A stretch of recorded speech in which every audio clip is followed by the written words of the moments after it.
dar início aí ao nosso terceiro encontro sobre o mercado editorial, e hoje nós temos aqui o prazer, né, quero agradecer a presença do Márcio Renato dos Santos e do Luiz Henrique Pelanda. Os dois são jornalistas por formação e há alguns anos já no mercado editorial com publicação de livros de ficção e crônica. O Márcio acaba de lançar o seu 7º livro. Ele vai depois contar um pouco para a gente a trajetória dele, iniciada na editora Record, e todos os anos sempre com uma produção aí constante. E o Luiz Henrique Pelanda, que está no 5º, né, Luiz? Indo para o 6º livro. Indo para o 5º livro pela Arquipélago Editorial, e também começou pela Bertrand do Brasil, que é uma das editoras standards aí do país, né, uma editora bastante tradicional. E trabalha com crônica, também cronista da Gazeta do Povo. Então, a gente vai... Hoje, qual que é o barato aí do nosso encontro? A gente pensar... Eles falaram que não são jovens autores, porque eles já passaram dos 40, mas eu acredito que ainda são jovens autores que enfrentam essa incógnita ou essa situação do mercado editorial, como vocês viram semana passada, o professor Roberto Gomes colocou aí dos graus de dificuldades altíssimos de você ter uma editora, manter uma editora no Brasil, revelar novos autores. Então, eu queria começar pedindo para eles, na verdade, fazerem uma síntese da trajetória deles na literatura. Quer dizer, em que momento vocês decidiram que iam ser escritores e que queriam publicar, e como fazer para publicar. Quem quer começar? O Márcio?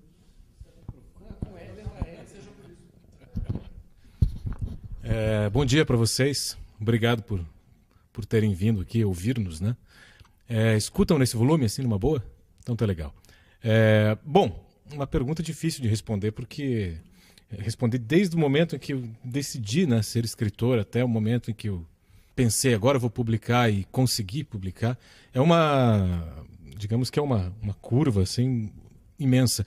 Eu sempre quis ser escritor, assim, desde criança, uma coisa meio maluca, porque na minha casa não tinha livro, meu pai e minha mãe não eram leitores assim de literatura, e acabaram comprando para os filhos enciclopédias, né, que era o que era vendido nas portas, né, das casas brasileiras nos anos 70. Meus pais não eram do tipo que iriam a uma livraria comprar livros, né? Mas eles tinham tiveram esse insight, né? Vamos dar livros para as crianças lerem. E eu comecei a ler com enciclopédias, depois no Círculo do Livro, que eles compraram uma assinatura, né? Que era um catálogo que você assinava e comprava. Tinha que comprar um livro por mês, e chegava um livro na sua casa, numa caixinha de papelão, assim, que era uma espécie de tesouro, né? A gente ficava... Aliás, eu não sei qual a tua relação com o Círculo do Livro, Márcio, mas de todos os escritores de 40, 50 anos que não moram no Rio ou em São Paulo, quase todos tiveram uma relação com o Círculo do Livro. Porque se hoje no Brasil há poucas livrarias, né? Na época havia muito menos. Em Curitiba quase nada também na época. E o hábito de ir a livrarias ainda é um hábito novo no Brasil. Mas então eu, por algum motivo, tinha muito mais ligação encontrava muito mais prazer, por exemplo, na leitura de livros. Eu comecei lendo livro policial, comecei lendo Crônicas do Veríssimo, que na época era o cronista que despontava, né? E lendo em livros isso. E mesmo criança eu achava que aquilo me dava mais prazer do que jogar bola, por exemplo. Depois, mais tarde, eu ia brincar que em vez de ser o Zico ou o Sócrates, eu queria ser o Nelson Rodrigues, por exemplo. Claro que qualquer opção era impossível, mas... E principalmente em Curitiba, onde tanto a literatura quanto o futebol sempre, né, deram suas topadas, né? Agora, a vida toda eu quis ser isso, né? Não achava que fosse possível, porque achava que eu morava numa cidade muito provinciana, onde não havia essa possibilidade, até que conheci, por exemplo, a obra do Dalton Trevisan, descobri que era possível escrever em Curitiba, sobre Curitiba, e isso eu era menino também, isso me empolgou um pouco, e eu descobri que eu tinha que fazer jornalismo para poder trabalhar com escrita, que era algo que eu treinava já na adolescência, e achava que podia ser. E vocês que fazem jornalismo sabem que não exatamente, né, uma coisa leva a outra. Você fazer jornalismo, você vai trabalhar com a palavra e com literatura, principalmente. Mas era melhor do que fazer qualquer outra coisa. Logo que entrei na faculdade, o Zé foi meu professor, mas ele era muito jovem na época também, né? Eu acho que quando eu entrei você não foi meu professor. Eu demorei muitos anos para sair. Eu tive 4 turmas. O Márcio foi da minha segunda turma, né? Para mim foi um pesadelo, assim. Eu queria sair o tempo todo. Eu ia e voltava. Fiquei 7 anos na faculdade. Me formei. Comecei a trabalhar com jornalismo e descobri que era o jeito, que eu tinha acertado, porque eu escrevia e era isso que eu sabia fazer. E trabalhando com literatura dentro do jornalismo, tanto na Gazeta do Povo quanto no Rascunho, onde o Márcio também trabalhou, eu comecei a ter contato com escritores, né, da nossa época, editores, pessoas que eu acho que nos ensinaram muita coisa, né, nos mostraram muito qual era o caminho a seguir também para amadurecer a nossa escrita e buscar uma editora. Então, para responder quando eu comecei a publicar e encerrar a longa resposta, é mais ou menos assim. Eu escrevi sem parar conto, romance, poesia, digamos que da infância até os meus 35 anos. Quando eu cheguei aos 35 anos, eu já tinha jogado fora quase tudo que eu tinha feito. Eu tinha lá um volume de contos que eu achei que, enfim, estavam maduros. Eu passei por um monte de gente ler, as pessoas não liam, demoravam. As pessoas têm horror, né? Quando você entrega, olha, eu escrevo, eu tenho aqui um negócio, você pode ler para mim. A pessoa trabalha no mercado editorial, a pessoa fala, vou perder um amigo, as pessoas têm pânico de receber original. E depois, eu me lembro que o José Castelo, ficou 1 ano com o meu livro para ler. Depois de 1 ano que ele pegou, ele ligou para mim e falou assim, eu li, eu acho que eu vou indicar. Demorei 1 ano, me desculpe, mas eu estava com medo, ele falou assim, de ler. E ele me indicou na Bertrand, passei por 2 pareceristas, publiquei por lá e aí tive uma resposta razoável, né, a esse livro. Mas daí, como cronista, que eu estava começando a escrever crônicas também, fui chamado na Arquipélago, que é uma editora de Porto Alegre, a Bertrand do Rio de Janeiro. Fui chamado pelo Humberto Werneck, que me incentivou a fazer o livro, e aí eu devo muito a ele, porque eu achava que não valia a pena, e ele, claro, me convenceu. E desde então lancei outros livros de crônica, vou lançar um outro livro de conto agora pela Arquipélago e sigo nesse caminho. Agora o Márcio faz o seu resumo também. Oi. Tô com uma gripe de 3 semanas, tô com um restinho. Alguma coisa que eu não quis ir no médico, me automediquei. Então vou pigarrear um pouco. Mas a voz está voltando. Obrigado pelo convite. Eu acabo, exatamente há 1 semana eu lancei o meu livro de contos, Outras 17 Noites. E eu acho que é o meu primeiro livro, né? Apesar de eu ter outros tantos, gosto tanto desse, mas tanto mesmo, que acho que é meu livro de estreia, né? Já passei por outros e aconteceu uma sensação muito interessante com esse livro. Eu passei para 2 leitores antes de publicar. Ele é publicado por uma editora imaginária, que daqui a pouco eu explico como é essa editora imaginária, mas eu passei para 2 leitores antes de publicar. O Hernani Só, que é um gaúcho, mora em Porto Alegre, e a Lucy Colim, que é daqui, escritora. E eles realmente falaram que, esse livro está diferente, você conseguiu construir narradores, você está distante demais, a gente não vê nada do Márcio, mesmo conhecendo, na maneira de narrar. Há uma distância muito grande, você conseguiu criar personagens e conseguiu criar um narrador. Isso para mim foi tão... Narradores, né? São 17 contos. São 17 contos que eles conversam entre si. A ideia do livro, de se chamar Outras 17 Noites, é uma ideia que conversa com o livro das 1001 Noites. Na narrativa, né, inventada na narrativa árabe, um rei começa a matar as mulheres porque foi traído, e aí para ele todas as mulheres irão trair. Então ele começa a fazer um assassinato ali, né, fica matando, e uma mulher daquele local, a Shahrazad, se oferece para ser a esposa dele, para acabar com as mortes. Como que ela vai acabar com as mortes? Ela vai narrar até um determinado ponto e interromper aquela narrativa. E aí aquilo vai ter que ter uma força, ela interrompe, pede para continuar na noite seguinte. E aí vai uma continuidade. Cada narrativa daquelas é um conto, pode funcionar, pode ser um conto. E pensando nisso, quando eu estava escrevendo esse livro, em algum momento ali do ano passado, eu percebi que eu poderia, os contos, a última frase fecharia o conto, pelo menos a ideia minha era que surpreenderia, seria um final que faria surpreenderia o leitor, mas ao mesmo tempo jogaria para a narrativa seguinte. Então, e 17 por causa do ano ser 2017, e uma brincadeira de acrescentar mais 17 noites nas 1001, mas de uma maneira totalmente diferente. Esses contos não têm nenhuma relação com aquelas narrativas absurdas em que, por exemplo, uma feiticeira transforma os amantes em pássaros e quando cansa de um, daí transforma ele em pássaro, daí transforma aquele passarinho no homem, passa a ter relacionamentos com ele, quando cansa, devolve para a condição animal. Não tem nada a ver com isso. São narrativas urbanas, contemporâneas, do século XXI. Mas esse livro, eu tenho a impressão assim, que é o meu livro de estreia. E é a estreia de escritor. Agora, acabei de estrear faz 8 dias. Né? E, apesar de todos os livros anteriores. Mas como que são os livros anteriores? Né? Eu assim, também... não sabia se iria escrever. Comecei a escrever à medida que lia, né? Eu lembro que com 16 anos, eu tenho 42, vou fazer 43 semana que vem. Então, com 16 é a minha consciência que eu lembro que eu comecei a ler sistematicamente. Eu perdi um pouco o círculo do livro.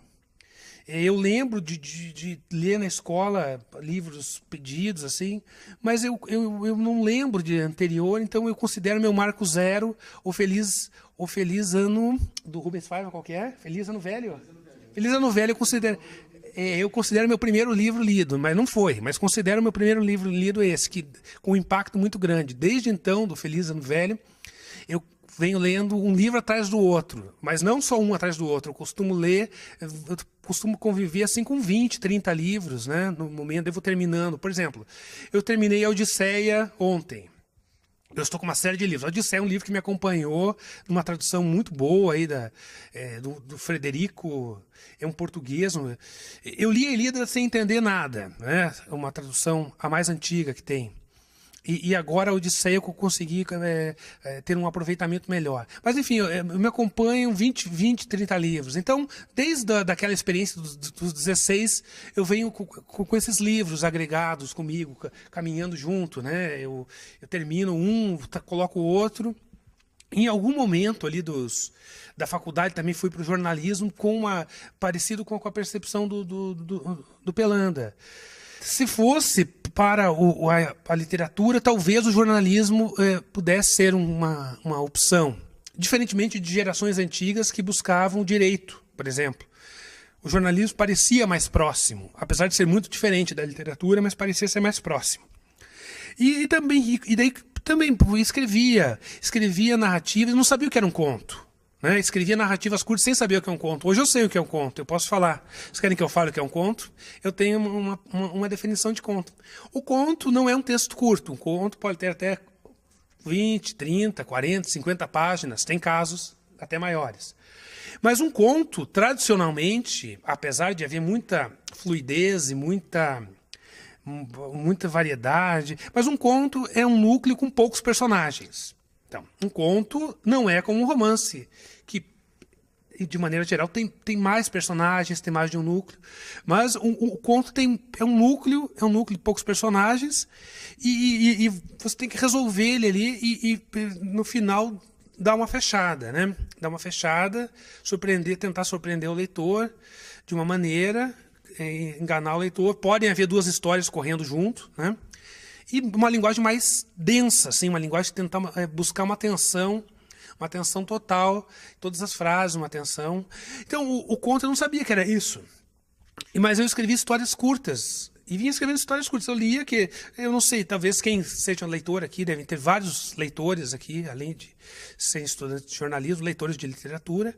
Eu era um leitor de literatura, lia ficção, novelas, romances, textos de teatro, poemas. mas só escrevia histórias curtas. Em algum momento, histórias muito curtas, eu não conseguia passar de 1000 caracteres, por exemplo. E não fazia esse fechamento, às vezes fazia um fluxo de pensamento, só não colocava personagens em conflito com outros.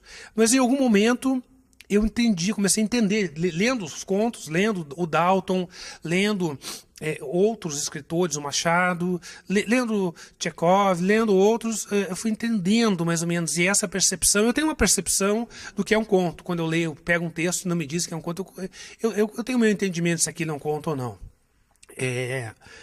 E daí eu percebi que até o que eu vinha escrevendo não era conto, assim, eu queria fazer alguma ficção, né? Mas em algum momento eu entendo o que na minha cabeça e pela minha experiência de leitor seria um conto. E aí eu também comecei a guardar, escrever contos, mas não pensando num livro, só escrevendo contos. Estudava no jornalismo, muito difícil, né, começar quando termina a profissão, o emprego, essas coisas todas. Mas, assim, sempre pensando mais na literatura, né? Com caminhos paralelos. Até que eu já tinha alguns volumes de contos e numa fila, na Flip, na festa de Paraty, eu estava na fila e na minha frente estava a Luciana Vilas Boas, que era a editora da Record, que ela decidia, ela mandava imprimir, ela mandava fazer o que ela quisesse. Lá tinha uma máquina eles têm uma máquina, enfim, ela publicava, ela investia até em autores desconhecidos, como é o meu caso. E aí eu conversei com ela na fila e falei, não sei como, eu não lembro da conversa, mas daí eu falei, eu posso te enviar um livro para você ler? Ela falou, pode. Ela me deu um cartão. E daí parece lorota, né? Pô, você encontra a mulher ali numa fila. Eu fui trabalhando pela Gazeta para cobrir a Flip. E aí eu peguei e mandei para ela logo em seguida o arquivo. E um dia eu fui na casa fazer uma matéria no Carlos Deichmann, que é uma figura aí da cidade, um contador de histórias, uma figura. E ele morava numa casa lá no seminário, não sei, e que não tinha geladeira, nada. Ele quis me defumar. Ele falou que eu tava carregado. Impressionante. Ele me defumou, deixei, tudo bem, me defumou, acendeu os negocinhos ali, né? Me defumou, saí fedidão. E daí quando eu cheguei em casa, eu liguei o computador e dava uma mensagem da Luciana, vou publicar seu livro. Depois eu contei para ele não acreditou, né? E ninguém acredita mesmo, mas, enfim, não precisa acreditar. O fato é que daí foi publicado em algum momento aí, publicado pela Record, uma editora grande e tal. E daí o livro saiu, e daí eu lembro que alguém falou, Márcio, eu fui aqui no Conjunto Nacional da Livraria Cultura e vi teu livro na vitrine. Eu falei, pô, que interessante, né? Quer dizer, a Record tem um poder de distribuição muito grande, mas é curto. 6 meses depois o livro não estava mais, mas quando ele saiu, ele foi exibido, né?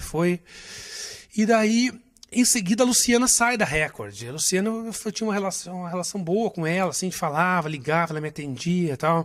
E depois eu não tive mais essa continuidade lá. Daí, na sequência, o Fábio Campana, me convidou para publicar pela Travessa dos Editores. E daí eu publiquei, dei o segundo livro pela Travessa dos Editores, né, o segundo livro de contos. E depois, acho que era 2014... eu tinha mais um livro e fiquei com vergonha de oferecer para o Campana ou para qualquer outra pessoa, né, um livro. E daí eu decidi publicar eu mesmo. Eu inventei uma editora chamada Tulipas Negras, que não existe. Sou eu mesmo que faço tudo. Na verdade, eu encomendo as capas, encomendo a diagramação. E publiquei daí o terceiro livro pela Tulipas. E foi uma experiência muito interessante. Anteriormente, tinha publicado uns folhetinhos para distribuir. Mas aí eu publiquei pela Tulipas o meu próprio livro, 299. O primeiro pela Record é Mindaal. O segundo livro, publicado pelo Campana, eu sugeri para ele um título que ninguém conseguisse pedir o livro na loja, né? O nome do livro é Gole, Gole, Gole, Gole, Gole, Gá. Então, não tem a chance de alguém pedir, me dá um Gole, Gole, Gole, Gole, Gole, Gá, é zero. Né, pessoa? Ou podia pedir um livro do Márcio, alguma coisa assim. Era uma ideia o livro falava de incomunicabilidade, e a incomunicabilidade seria no título, né? E daí, o terceiro foi pela Tulipas, daí Selo Imaginário, 299, e daí eu acabei publicando pela Tulipas todos os outros livros. Em seguida veio Mais Likes, Finalmente Hoje e Outras 17 Noites. Esses livros anteriores, não é uma questão de renegar os livros. Eu acho que cada livro desses que eu escrevi, esses livros de contos, me parecem cada um escrito por um sujeito diferente que eu tenho a percepção que eu sou hoje. Então são livros quase de outros autores. Se mudar o nome na capa, talvez pudesse ser de outro autor. O livro que eu considero meu mesmo de estreia, que eu acho que um livro... se eu pudesse planejar um livro e pensar, eu me preparei para lançar, é esse livro, Outras 17 Noites. Acho que de conceito ele é mais interessante. Então, a minha relação com o mercado é essa, é uma relação de começar numa grande editora, considerada na época a maior editora da América Latina, não só do Brasil, um grupo grande, depois ser publicado por uma editora pequena de Curitiba, e em seguida, e até hoje, por uma editora que não existe, por uma editora imaginária, um selo clandestino, né? Um selo. Eu lanço meu livro, ele tem a aparência de um livro de uma editora comercial, mas ele é um livro de uma editora que não tem nem sede, não existe. Tem um endereço imaginário. Não pago imposto, nada. E daí é o seguinte, é uma questão de fantasiosa. O livro existe fisicamente. Ele está em livrarias, inclusive. Ele circula. Eu mando pelo correio para leitores, mando para bibliotecas, mando para jornais. Até saem resenhas, notas em grandes jornais, assim como o Estado de Minas, resenhas em blogs de leitores de literatura, mas é um caminho, quase seria o contrário de um caminho natural. O caminho natural, o caminho clichê seria de um normal, é você começar numa editora pequena, um selo imaginário, e depois tentar crescer para uma editora média e talvez chegar numa editora grande, né? O meu caminho até aqui é o contrário desse. Semana passada, em conversa com o Luiz Rebinski, que é o editor do Cândido e escritor também, ele disse que estava falando da dificuldade de você publicar um original. O Luiz Opelanda comentou isso. E ele disse assim, olha, você sabe como é que funciona nas editoras? Tem uma mesa, ele falou na Companhia das Letras, em particular. Esses são os indicados do Zé Castelo, esses são os indicados... Porque é muito livro que chega e eles precisam desse filtro do crítico ou desse leitor qualificado no mercado editorial. Bom, a questão que eu queria colocar para vocês é, em algum momento vocês tiveram que enfrentar esse bicho chamado mercado editorial, tem um muro, o que tem do lado de lá, né? Vocês contaram alguma coisa, né? O encontro com a Luciana Vilas Boas e tal. Como é que vocês lidaram com isso, né? Com esse mundo que é tão, usando a expressão que todo mundo fala, tão líquido, que é o mercado editorial? Você não consegue perceber exatamente como é que ele funciona. Como transitar nesse meio? Bom, eu acho que até dá para comentar. A gente estreou, você na Record, eu na Bertrand, e eram editoras do mesmo grupo, que é o Grupo Record. Essa máquina que o Márcio falou era uma coisa mítica, quase, na época em que a gente estreou, né? A gráfica do Grupo Record, né? A gente pensava naquilo como a máquina do mundo, assim, sabe? Uma coisa... Porque diziam pra gente assim, aquela máquina do Grupo Record precisa comer uns 100 livros por mês. Era uma coisa lendária. Eles falavam, a gente comprou esse parque gráfico e não podemos desligar da tomada. Porque se a gente para de alimentar essa máquina com livros, nós começamos a perder dinheiro. Exatamente, mas é exatamente isso que tem até a beleza do absurdo, né? Então, num país onde ninguém lê, onde pouco se distribui, né, quando a gente fala em livro, onde os cadernos de literatura, os cadernos, os suplementos culturais perdem espaço e agora os jornais vão perdendo espaço, onde o debate literário parece que aumentou, mas na verdade encolheu. Existia aquela grande máquina, eu sempre imaginava uma sala desse tamanho, mais ou menos, com uma máquina soltando fumaças, assim, sabe? Fazendo barulhos incríveis e as pessoas jogando originais lá dentro e saindo livros. Então eles falavam assim, a gente precisa... Né, eles tinham metas, né? Então a Record, que era o que tinha o maior número são coisas que a gente ouvia realmente de orelhada, sabia de orelhada. A Record tinha que fazer 80 livros por mês, a Bertrand tinha que fazer 8. Então, imagina o que é o trabalho de um editor procurar 80, 100 livros no mês de autores reconhecidos, autores jovens, autores estrangeiros, autores brasileiros. E daí eles iam, né, tipo, faziam aquela seleção. O que aconteceu? Essa mesa que o Rebinski fala, ela existe mesmo em toda editora. Digamos que eu, por exemplo, recebo originais hoje toda semana e quase todo dia. E eu não edito nada. Por quê? Porque a partir de certo momento, você que tem uma editora imaginária deve receber também. As pessoas mandam pelo Facebook ou mandam um e-mail para você e falam assim, você pode ler esse livro para mim e indicar numa editora? Daí você fala assim, é difícil, porque, né, você vai ler, eu tenho que ler para trabalhar, tenho que ler por prazer, eu tenho que trabalhar. E você já me mandou também, exatamente. Tudo dele, ele já tem uns 3 ou 4 livros, ele tem. Mas então, é difícil. Então você imagina numa editora, né, a quantidade de originais que aquilo chega por dia. Quando eu estava na Bertrand, a Rose Alves, que era a editora lá, ela me mostrava as pilhas na mesa dela.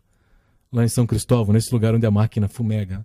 E daí, era uma coisa maluca. Eu falava, mas tudo isso te mandam? Dela assim, não. A maior parte já foi pro lixo. Isso aqui é o que é indicado. E realmente, assim, aqui tem eles têm as pessoas de confiança. E cada pessoa de confiança indica, digamos, no ano lá uns 20 caras. Uns 20 livros. E daí, a partir daquelas indicações de confiança, eles vão passar para pareceristas. Que são os caras que são supostamente anônimos, trabalhadores anônimos, leitores anônimos e qualificados, que recebem para ler e dar um parecer. Falar, esse vale a pena editar. A partir do momento em que um livro desse, que já tem uma pré-indicação, recebe um parecer positivo do parecerista, ele vai para o editor. Daí o editor vai falar, falaram que vale a pena, vou ler e ver se vale a pena. Só que, claro, esse trabalho também é muito apressado. Tudo é muito maluco. E também tem várias outras coisas no meio. Os pareceristas, que deveriam ser anônimos, às vezes eles dão um jeito de vazar seus nomes, né? Porque existe a política dentro do ambiente também. Então é tudo muito, realmente, difícil é tudo muito complicado, é delicado o ambiente. Muita coisa boa acontece, muita coisa ruim, muitos erros. Não, mas aí a gente está falando quando a gente entra no mercado. Porque depois que o Bernardo Carvalho, ele é um cara já reconhecido. Ele termina o livro, ele mostra direto para o editor dele e pergunta o que você achou. O editor fala sim, gostei ou não, e não interessa. O Bernardo fala assim, não, é isso aí mesmo. Então, para ele já tem esse caminho. Mas na época foi isso comigo. Eu me lembro que eu passei um original para o Castelo, que eu conhecia há alguns anos, e eu nunca falava para o Castelo que eu escrevia. Nunca falei. Eu convivi com o Castelo anos, assim, sem falar que eu escrevia em casa alguma coisa, porque ele tinha pavor, né? É aquela coisa assim, você tem amigos, né? Daí um dia o amigo chega e fala assim, eu também sou escritor. Leia o meu livro. Daí você fala assim, olha, achei mais ou menos aqui. A pessoa já rompe com você. E eu acho que ele deve ter tido uma vida cheia dessas situações. Eu não falava nada. Daí quando eu mostrei para ele, ele falou, olha, não sei quando eu vou ler. E mostrei para ele porque o Flávio Stein, que era um amigo comum nosso, me sugeriu. Tá?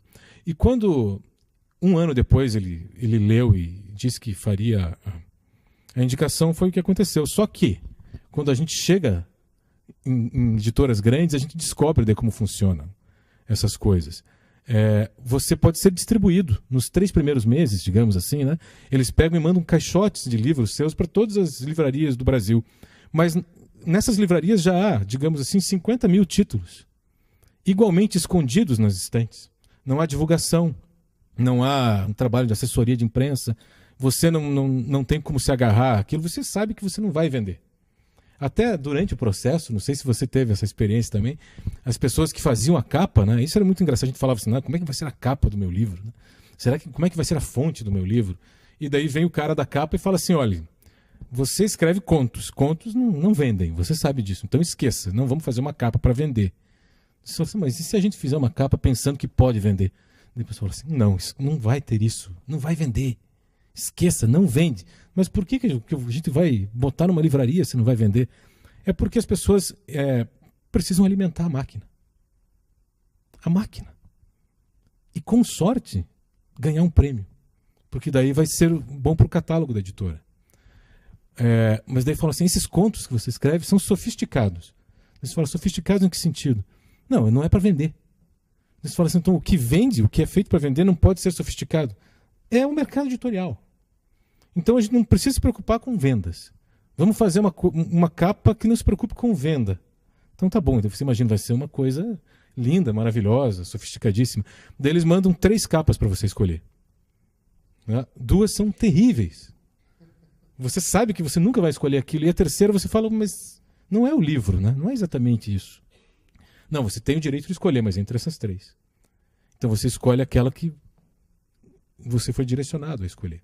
Então quando você entra, você vai sendo levado, eu acho, por uma enxurrada. E com sorte ganha uma resenha aqui e ali. Quando eu saí disso, eu me lembro que o Márcio vai poder também falar sobre isso, porque o Márcio é um contista puro sangue. Né? Ele, como eu, é um cara que escreve histórias curtas, né? O mercado diz pra gente, a Luciana também fez essa declaração polêmica na época, a Luciana Vilas Boas, que era para as pessoas começarem escrevendo romance, porque a única coisa que vende é romance, poesia não vende, conto não vende, crônica não vende. Então, todo mundo me perguntava na época assim, quando você vai escrever o seu romance? Eu falava, eu não vou escrever romance. E daí então dizia, então esqueça que você nunca mais vai publicar nada. E realmente deixei de lado, acho, a ideia de continuar publicando.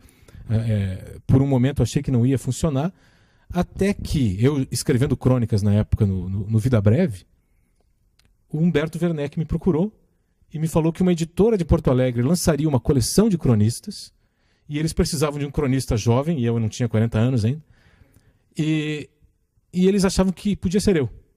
Eu me fiz de muito difícil na época, falei que não, porque eu nunca imaginei lançar aqueles textos e tal, mas eles me convenceram, lancei, e aí com uma editora de médio porte para pequeno, que era Arquipélago, de fora do ambiente, em Rio, São Paulo, foi totalmente diferente, porque eu tive uma relação de autor-editor com o Tito Montenegro, que cuida do livro, a gente escolhe a capa juntos, a gente discute o livro, discute o lançamento, a editora paga viagens de lançamento, paga hotel, avião, e em meio a crises. Mas ela tem um retorno muito mais, digamos assim, concreto. Porque você não joga um monte de garrafas ao mar e torce para alguém um dia. Né? Você investe em alguns autores. Né? A Arquipélago lança a Eliane Brum, lançou Carpinejar, Sérgio Rodrigues, o Humberto Werneck, o Ivan Ângelo, e fica em cima dos livros. E esse trabalho de edição, realmente, que é o que dá sentido, né? E você que edita seus livros hoje, você sabe o quanto é importante isso para que o livro viva, né? Para que ele tenha uma repercussão junto aos leitores. Isso é muito importante. E eu acho que hoje eu consegui isso, tanto que a Arquipélago, a minha editora, era uma editora que sempre lançava livros, não de literatura, digamos assim, pura, né? Mas a literatura impura, que é a crônica, né? Que é ligada ao veículo de jornal. A Arquipélago lançava sempre livros de jornalismo ou de crônica. E esse ano eles vão, depois de passarem um perrengue danado, nesses últimos 2 anos que eles tiveram que cancelar lançamento, apertar o cinto, eles vão se lançar agora também na ficção. E o meu próximo livro de contos vai sair pela Arquipélago, e eu vou relançar o Macaco Ornamental no início do ano que vem pela Arquipélago, que foi um livro muito pouco lido, e por mais que eu nem goste tanto dele hoje, tem gente que gosta, e eu acho que pode ganhar uma nova chance, né? Márcio, por favor. A minha situação, eu sabia dessas questões todas, dessas triagens, mas eu nem esperava entrar numa editora. Quando a Luciana me manda aquele e-mail, depois que eu fui defumado no Carlos Deichmann, né? Ele queimou um negocinho assim, tipo parece uma forma, um tijolinho, acho que de defumação, ele me defumou mesmo. Depois daquela defumação, e quando eu cheguei lá quando eu fui para a Record, foi muito maluco, porque é o seguinte, os livros, ela tinha dado essa declaração naquele contexto. Naquele momento que não se publicaria contos, surge um livro de contos de um curitibano desconhecido. Daí o meu livro, pela Record, ficou muito mais bonito que os outros. É um papel de capa muito bom. Ela falou, quem você quer que escreva a capa? Quem que você quer que escreva? Ela chegou assim, porque é o seguinte, eu estava falando com quem mandava, direto, sem intermediário. Quem que você quer para a capa? Eu falei, eu conheço a Lola Vaz, quero que ela faça. Manda fazer. Eu liguei para a Lola Vaz, negociei diretamente. Eu pedi a capa, mais ou menos. 7 cores para dialogar com 7 contos e com 7 letras do título Mindal. Quem você quer para fazer a orelha? Eu tinha praticamente o catálogo da Record à disposição, não que fossem aceitar. Como eu tinha entrevistado na semana anterior o Felipe Pena, que não tinha nenhum relacionamento com ele, eu escapou assim, Felipe Pena. Felipe Pena, vou ligar para ele. Daí, mas eu não fiz uma seleção, foi na hora, ela pegou e mandou Felipe Pena, assinou. Foi realmente toda uma coisa assim muito rápida e foi acontecendo rapidamente aquilo. Mas o livro ficou 1 ano em processo de produção, tinha uma fila. A máquina lá ia entrar na fila no ano seguinte. Quando o livro estava na véspera de ser publicado, eu não gostava mais do livro. Aquele livro já tinha dado para mim. E eu estava com um outro livro pronto. Mas eu fiquei com vergonha de mandar o outro livro. Imagina, se ela aceitou aquele e fez um agito na época para aquilo, eu recusar aquele e ir para um outro, eu não tinha como mudar. E saiu o livro. O livro é interessante. Nunca mais li. Mas, assim, é de um outro escritor. E aquele livro, daquela maneira, saído pela Record... Eu gostaria que saísse pela Record o Outras 17 Noites, que saiu agora, mas isso não existe, né? Esse livro não existiria sem aquele.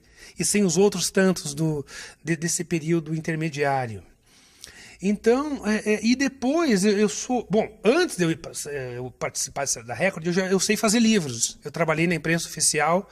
Eu fiz a parte de diagramação de 100 livros, mais ou menos, 100 títulos, na gestão do Miguel Sanches Neto, entre 2000 e 2002. 100 títulos, imagine, produzir tudo, diagramar a capa, tudo. Então, eu sei fazer livros. Eu não faço, mas eu sei fazer. Aí, encomendar capa, ISBN, eu sou um camarada que, eu tô com um livro, com um texto aqui que resolve, eu sei produzir um livro. De qualquer tipo, com foto, com imagem, em papel de alta resolução, o que for eu sei fazer. Porque eu aprendi fazendo, junto com os gráficos, tudo. Quando eu saí da imprensa, eu fui trabalhar na Travessa dos Editores, onde teve um período de 40 títulos, talvez, ou 30. E também aprendi a fazer, participei de outra fase do processo ali, tudo. E o editor, na época, o Campana, me convidava. Vamos lá, guri, fazer um negócio. Eu não queria fazer, naquele momento, não. Aí, depois que eu tive essa experiência da Record, eu tive um convite diretamente de um editor, do dono do negócio. Quer fazer teu livro? E daí eu falei, quero. O segundo livro que eu faço, ele me deu liberdade para eu chamar quem eu quisesse. Eu chamei um camarada que é design e do grafite. E daí a gente fez um segundo livro, que eu vou distribuir 4 exemplares hoje, também de um jeito totalmente... eu controlando tudo, né? O Marciel fazendo o designer, a capa, mas assim, eu na mão junto, acompanhando todo o processo. E mais do que isso, quando ele lançou esse livro, eu sabendo que a Travessa era uma editora média, ele falou, quantos livros você quer para você pedir? Eu falei, eu quero 400. Daí peguei 400 livros e fiquei mandando pelo correio, para tentar ser lido, mandando para... Então também é um outro esquema. A minha vivência nesse mercado, como ele é profissional, a minha é uma outra experiência. Em seguida, eu invento esse selo imaginário, onde eu chamo os designers, além de fazer o livro todo, eu chamo os designers, acompanho a revisão, encomendo capa, encomendo orelha, peço ISBN, faço o lançamento, tento colocar numa distribuidora distribui de uma maneira mínima, mas distribui. Ou seja, é uma experiência do ponto de vista de alguém que, além de escrever o livro, tem que fazer toda a outra parte também. Toda a outra parte, que é a parte mais confusa, né, complicada, que é tentar colocar o livro numa livraria, né? Então, eu quero dizer com isso o seguinte, a minha experiência ligada ao mercado editorial, ela não envolve dinheiro até hoje, assim, de entrada de dinheiro para mim. Por quê? Porque na Record eu tive um contrato muito maluco, até hoje eu tenho um contrato com a Record, eu recebi uma prestação de contas ontem. Como é que pode? O contrato acabou faz 5 anos e eu estou lá ainda, não sei como. Eu recebi um dinheirinho ali, uns R$22. Como é inferior a 30, eu não recebo. Fica para próximo acerto. Mas assim, é um negócio muito maluco. Daí, na Travessa, eu ganhei 400 exemplares. Né? E os meus livros, esses do selo imaginário, Tulipas Negras, eu invisto totalmente, eu invisto tudo, mas eu não tenho a minha remuneração daí. Né? Eu fico fazendo livro para... O objetivo é colocar o meu texto em circulação. Como eu vou colocar hoje em circulação aqui mais 10 exemplares para vocês. Né? Vão ser distribuídos 10, porque eu fiz o lançamento faz uma semana, era uma véspera de feriado, como hoje é véspera de feriado, foi dia 12, véspera de uma quinta-feira santa, com um trânsito danado na cidade. Uma amiga que ia bater o carro, outro não conseguiu chegar a tempo, né? Acho que foram umas 30 pessoas no evento. Tem um aqui que foi, o Caípe, ali ele foi. E então é o seguinte, assim, um público bastante reduzido no lançamento e consequentemente, uma venda muito baixa, né? E o que eu faço com esses livros, desse Selo Imaginário, é uma distribuição mesmo. Mando para bibliotecas, para jornais, para leitores que eu sei, para jornalistas. Então, eu estou e não estou no mercado editorial, porque a minha situação é uma situação diferente, né? O livro parece um livro comercial, mas ele é um livro que circula de uma outra maneira. O meu livro, eu tenho a sensação que ele circula. Existe alguma leitura, mas é uma leitura um pouco diferente de ter... Ele tem na Livrarias Curitiba para venda, né? Às vezes vende um ou outro, mas é uma situação um pouco é diferente. É diferente de ser um autor, como eu era lá na Record. Eu estava lá na Record, estava lá publicado, tal. O livro estava no Brasil, mas também eu não era conhecido. Então, o livro estava na Livraria Cultura da Paulista, mas eu não sei se foi vendido, quanto vendeu ali, né? Então, é uma situação... A minha, assim, é mais de confusão, de bagunça, sabe? É meio que uma zoeira, assim, com o mercado editorial. É zoeira, sim, porque Tulipas Negras é um nome sensacional, é um nome que eu acho... É um nome que é fantástico, assim, porque é um grupo de homens que se vestiam de mulheres aqui em Curitiba nos anos 40 e 50, mas que não se sabe direito quem eles eram, o que eles faziam... Como que a Tulipas foi aceita na época, não tem nenhuma grande reportagem sobre a Tulipas, nenhum livro-reportagem, nenhum de vocês fez trabalho sobre a Tulipas aí, né? Por quê? Eu estou fazendo. Olha aí, então... Faz um tempão, mas nenhum Tulipa diz eu era um Tulipa, né? Então sim, o Eleuter, falecido há pouco, mas o assunto intransponível. Intransponível. Então colocar... Eles eram gays, né? Eles eram gays da alta sociedade, se casaram e tiveram filhos, né? Todos eles, mas eles não... É isso, né, Márcio? Mas eles foram fruto da maldade curitibana, né? A famosa maldade curitibana. Denunciaram, a polícia chegou lá, bateu, prendeu todo mundo, o Diário do Paraná publicou os nomes nos jornais, e o assunto virou tabu. A partir daí, o Dalton é que citou, né? E o Dalton, Em Busca de Curitiba, em algum momento ele fala, eu viajo, aonde ele gosta e o que ele não gosta. E aonde ele viaja nas sociedades secretas Tulipas Negras. Então, usar isso, imagine, um selo imaginário, uma editora que não existe, se chamar Tulipas Negras. E a logo dela parece uma tulipinha, assim, mas eu pedi para o design fazer um pinto mole. Né? E daí, assim, é um pinto mole aquilo. Você olha e parece que é uma tulipa. Não é uma tulipa. Então, assim, tem várias... O endereço dela, Avenida Newton Sampaio, sem número. Sensacional. Newton Sampaio é um contista também meio que pouco lido aqui, um contista dos anos 40, curitibano. Qual é o bairro da Tulipas Negras? Bairro Jamil Snege. Então seria o bairro 76 de Curitiba, né? Então tudo é imaginário. A rua é imaginária, o bairro é imaginário, mas ela tem um Face que é real, que eu alimento. E nesse Face eu recebo todo dia pedidos. Outro dia quem pediu para ser publicado foi o Ivan Santana. O irmão do Sérgio Santana, que quando caiu um avião, que avião que caiu? Ó, ele é um best-seller, tudo que ele toca vira ouro. Ele pegou e falou, ele pegou e mandou uma mensagem, aí dá para ler, qualquer um que entrar nas mensagens, ler. Ele pediu, eu podia mandar um original para você, eu falei, vou te responder no fechado. Daí eu falei, é uma editora imaginária, tal, valeu. Pô, não tem condições de te publicar. Ele falou, não, mas eu achei legal. Porque um dos livros, que é o 299, tem a orelha do André Santana. E o André deu para ele. Chegou e falou, pô, mas meu sobrinho escreveu aí na orelha, livro bonito e tal. Falei, mas não dá, isso aqui só publica um autor. Na verdade, eu respondo no e-mail com um outro nome para ser o editor, né? Ou a editora. Falei, não, só publicam livros do Márcio, né? Porque a gente gosta da obra dele e tal. Então, outras pessoas já pediram para ser publicados pela Tulipas, que veem o livro e falam, não, eu queria ser... Posso mandar o original? Pedem direto. Mas eu falo, ó, não posso ler. É só um autor que a gente publica, infelizmente eu respondo com outro nome, né? Até isso. Então tem uma pessoa que responde, que tem um nome imaginário. Quando eu faço os releases de assessoria, sai com um e-mail imaginário de uma outra pessoa que oferece o livro do Márcio para o lançamento. Então ela não dá para falar que isso é mercado editorial. Isso é uma zoeira pequenininha, que faz algum barulhinho, né? E toda essa zoeira é para tentar colocar meu texto para vocês lerem, para outras pessoas lerem. É uma maneira de... Eu assim, depois que eu saí da Record, eu sei que tem toda essa filtragem, tudo. Conto não vende. Falam assim, oh, você não pode mandar um romance para a gente? Eu falei, não posso mandar romance. A editora que entrou no lugar da Luciana, a Guilmar, falou, não, se você mandar um romance, eu leio, tudo, vai passar para parcerias, tudo. Eu falei, não, obrigado. Não vou. E eu sei da dificuldade das outras, e eu não tentei com outras editoras, nem para levar um não, para nada. Eu não, simplesmente foi aparecendo essa oportunidade do Campana e depois a ideia de fazer esses livros, né? E de fazer essa brincadeira Tulipas Negras, fazer essa zoeira, né? Que é quase uma piada interna, só eu sei disso. E hoje vocês sabem, né?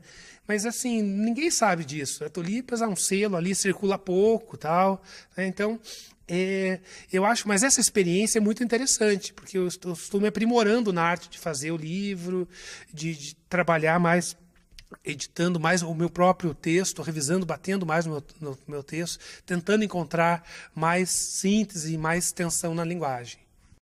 Eu queria, antes da gente abrir para as perguntas, uma última questão. O Luiz falou ali que o livro que você faz para a Record, que é um livro sofisticado, o Record ou para outras editoras, que não é para vender, né? Eu tinha na minha cabeça que uma editora como a Record, ou a Bertrand, ou a Arquipélago, conta que você vai trabalhar pelo livro. Você vai trabalhar muito, você vai vir falar para estudantes, você vai em lançamento, você vai em feira do livro. Então não é assim. Não é exatamente assim.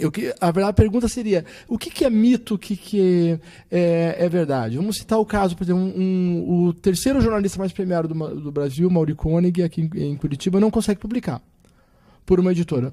Em tese, o Mauri venderia 1.000 exemplares. Por que ele não interessa para uma editora? Quer dizer, o que a gente acredita que, na verdade, não é bem assim que acontece na hora que você apresenta um original para uma editora?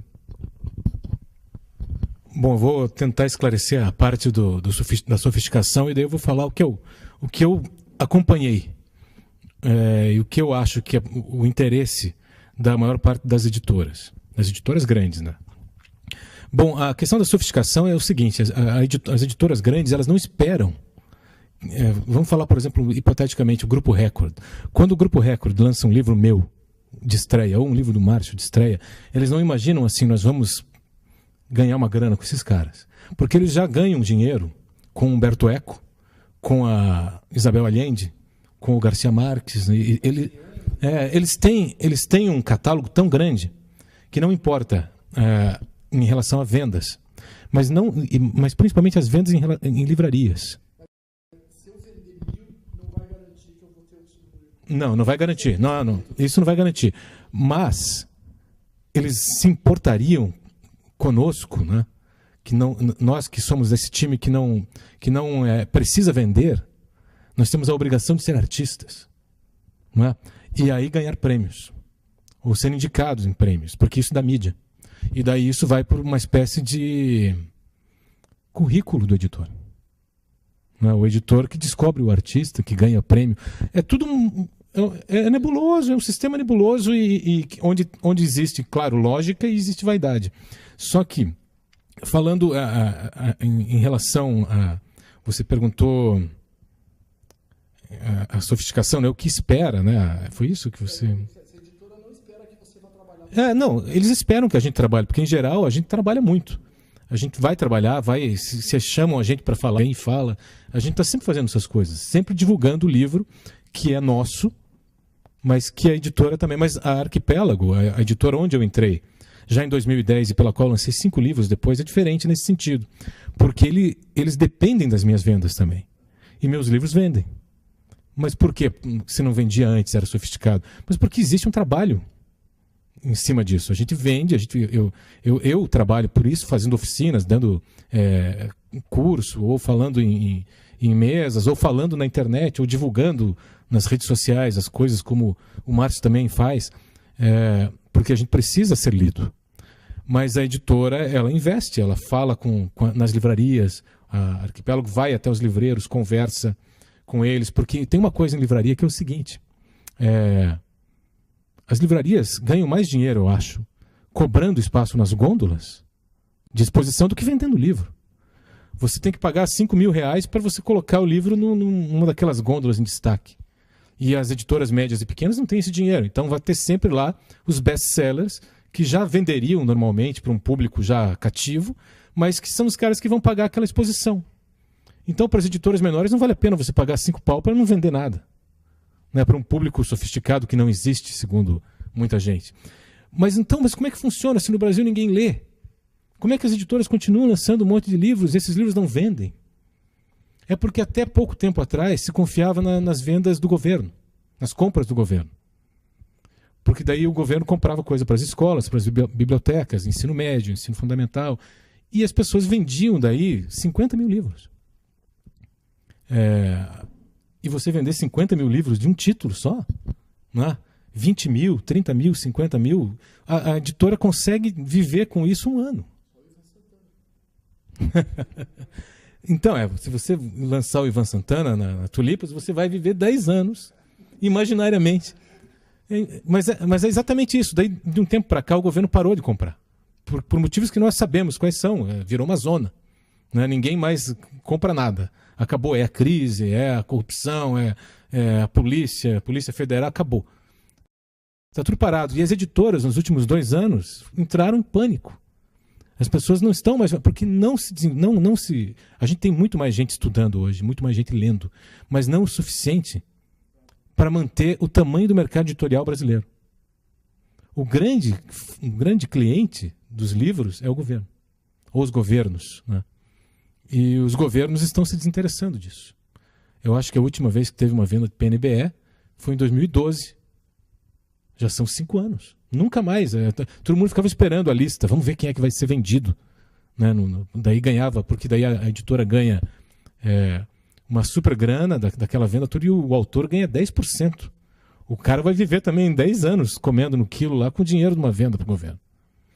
Então, existe isso. E os cachês, é claro, das feiras literárias, né? Que são cada vez mais disputadas, porque cada vez se vende menos. O governo parou de comprar, então é uma doideira. Mas as editoras, eu acho que elas viviam das compras de governo. Agora estão buscando... A própria Record já diminuiu muito a quantidade de lançamentos e tem trabalhado melhor os lançamentos. Então, se a gente for ver as livrarias também, as grandes livrarias também estão com dificuldade.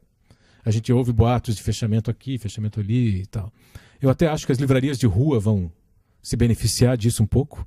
A velha figura do livreiro, como a velha figura do editor, vão se fortalecer com o tempo, né? É só as coisas se equilibrarem. Mas eu acho que é mais ou menos essa ideia. Claro que eu não participo da máquina, né? Não estou lá dentro, não sei exatamente, não participo de grandes editoras e das decisões, mas é todo mundo tentando se salvar de alguma maneira. Né? Eu acho que uma parte é isso. O que é mito e o que é verdade, Márcio? Do mercado editorial, assim, ser descoberto, ser lançado, vender ou não vender, vender é importante. Falar pelo meu caso, eu acho que é uma questão de sorte. Por exemplo, qual a probabilidade de eu marcar um encontro e conhecer a Luciana Vilas Boas? Não teria Eu fui trabalhar na Flip pela Gazeta, fui cobrir ali. A chance de encontrar a Luciana Vilas Boas na Flip existe, ela circulava lá. Mas eu ficar na frente dela falar comigo e não sei o que, e acontecer ali, é uma coisa um pouco de sorte. Mas deixa eu te interromper só uma coisa, mas é sorte, mas tem uma coisa, a gente tem que falar que se teu livro fosse muito ruim, ela não iria publicar. Existe também esse detalhe, ela pega o livro e fala assim, não, vou publicar esse cara, e vou oferecer, porque ela imaginava também que você daria retorno à editora em forma de prêmio, em forma de prestígio. As editoras precisam de autores. O autor não é tão... Eu sei que é sorte, mas você também escreveu.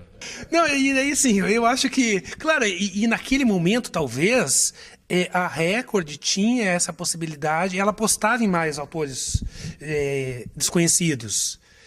Eles publicam, a Record paga no Globo todo sábado os 10 mais vendidos dela. E o Graciliano Ramos está puxando essa editora, pelo menos eu sei disso porque o Bruno Zolotar, ele fotografa, né? O Graciliano puxando a Record, com outros best-sellers internacionais. Então, naquele período ali que eu saí, que eu fui publicado em 2010, havia essa janela, né? Essa chance de ser publicada, essa aposta maior em vários outros autores da minha idade, 30 e poucos, saíram, foram publicados naquele contexto. Agora, eu não sei realmente te falar o que é mito ou verdade, mas eu escuto muita coisa, né?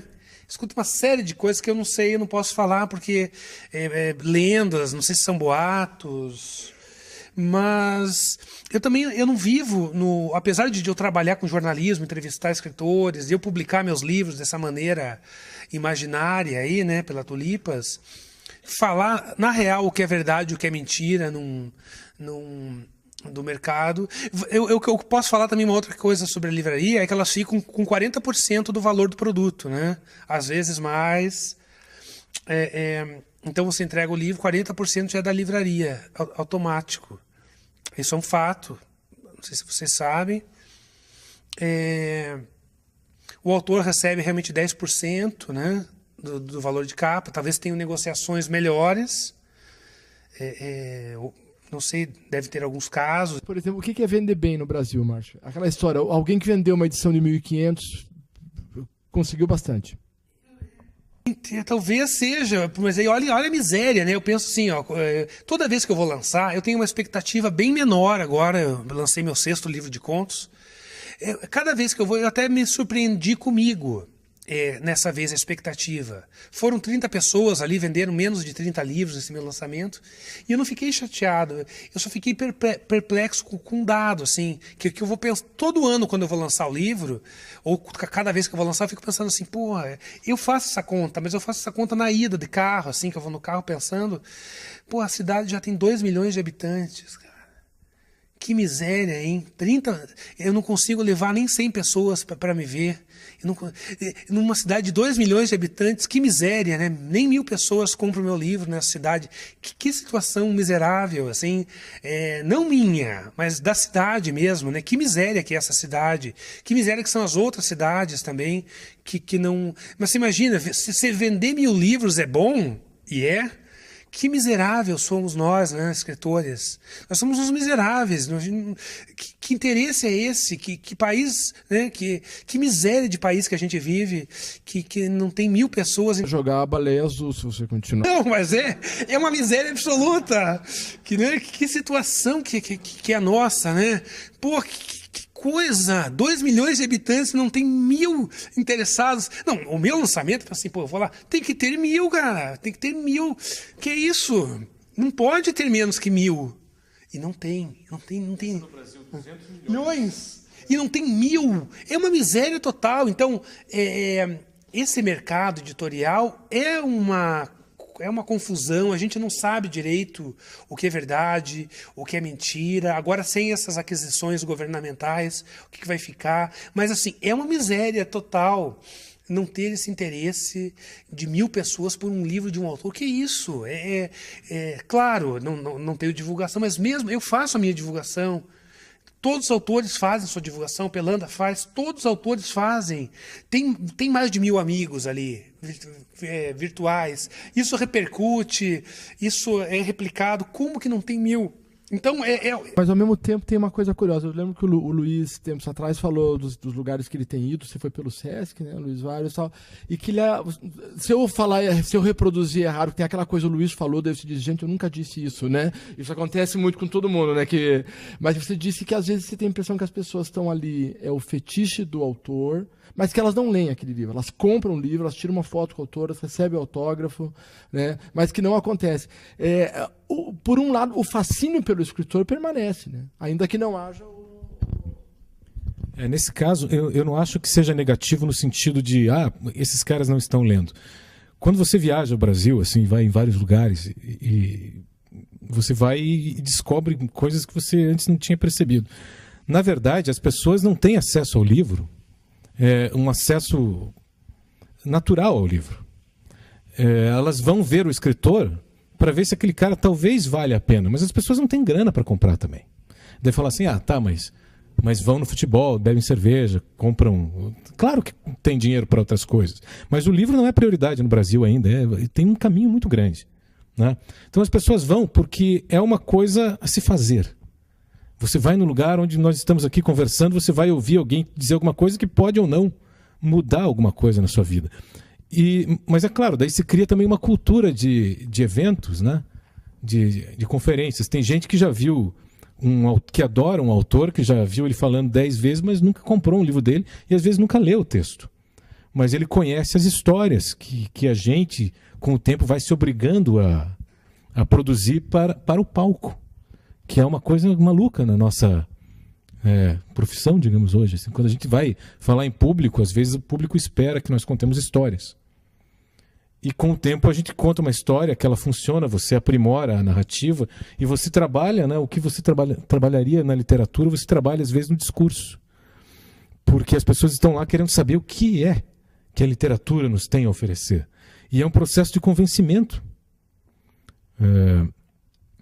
Várias vezes eu fui em vários lugares e isso aconteceu. Você escuta as pessoas querendo que você vê as pessoas querendo que você as convença de que um livro pode ser bom para elas, mas num sentido até prático. Você falou da baleia azul, né? As pessoas discutem isso. Lembra, antigamente a gente podia falar no jornal a palavra suicídio, porque algum maluco podia ler a palavra e sentir um comichão.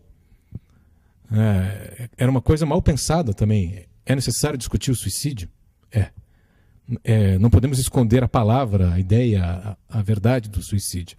Ao mesmo tempo, essa história da baleia azul foi uma maluquice completa. Todo mundo começou a falar, perceba se seu filho não está envolvido. Se ele recebe mensagens às 4h20 da manhã, porque é o horário que os russos mandam. Pô, eu vi isso em jornal escrito, cara. É uma vergonha esse tipo de apuração e divulgação, né? Então, tudo hoje tem essa eu falei disso, até perdi o fio da meada que eu estava falando. Mas, você me falou da baleia azul, criou ruído. Mas eu estava dizendo... Eu perdi a ligação da baleia azul. Você estava falando das pessoas que não têm dinheiro para comprar... Sim, exatamente isso. Eu lembrei do suicídio. A questão prática. Nós vivemos num país que é necessário, que o brasileiro precisa ser prático. E é isso que ele exige nesses eventos.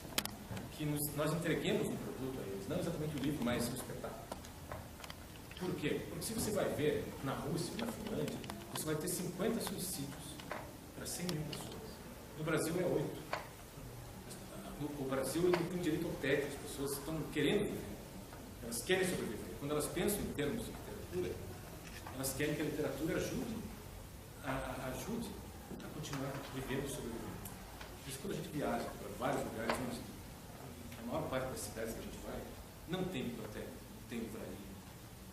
Mas tem um evento lá, com escritores. E você faz como o Márcio fez e eu também trouxe, dá os livros para quem tiver afim, ou deixa no lugar para as pessoas lerem, na biblioteca do SESC e tal. É todo um caminho. Se tomar no Brasil, é uma coisa maluca. 200 milhões. E para vender, quando a gente lançou na mesma época, 2009, 2010, primeiro livro. Uma tiragem de autores como nós era 3 mil livros. Era a tiragem média, eles lançavam. 3 mil livros a gente vai fazer e joga para cima. Hoje, não chega a 1.000. As pessoas estão, para lançar um autor novo, 800 livros. 1.000. E mesmo um autor como nós, hoje, se uma editora vai pegar, ela vai falar, vamos começar com 1.000. Porque daí a gente, se bater 1.000, que beleza, né? Daí a gente faz uma segunda tiragem, uma impressão. E por aí vai. E é possível vender, mas também é necessário se ter o pé no chão. Você tem que escrever, você tem que falar com as pessoas, você tem que divulgar.